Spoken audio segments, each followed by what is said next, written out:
Good morning mga kanerbiyos, mga ka-acid, mga ka-GERD.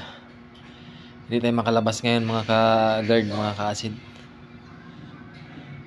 Kanina okay lang ako pagising ko. Tapos nung kumain na ako, nagkuhan muna ako, nagmaligamgam na tubig. Tapos nag-wait ako ng mga 1 to 2 minutes bago ako kumain. Biglang nag-iba yung pakiramdam ko. Wala namang bago sa kinain ko, ganun pa rin.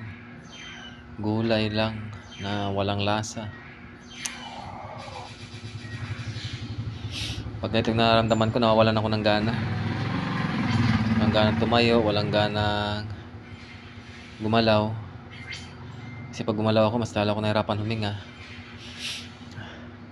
Yung pag huminga ako ng malalim, mayroon siyang tumutunog sa sikmura. Yung sumasama sa hininga mo. Ang hirap. Ano kaya to?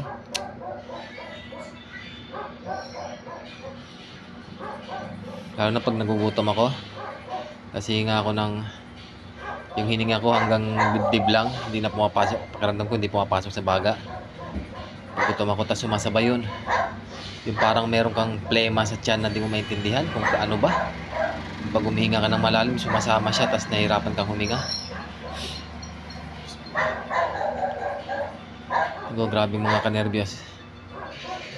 Pinipilit ko namang exercise yung katawan ko. Pinipilit ko talagang gumaling.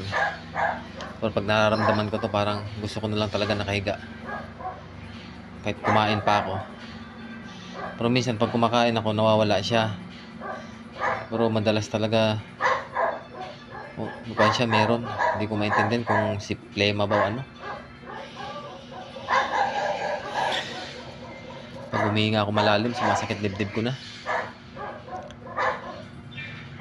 Sige mga kanerbiyos, ingat-ingat na lang tayo.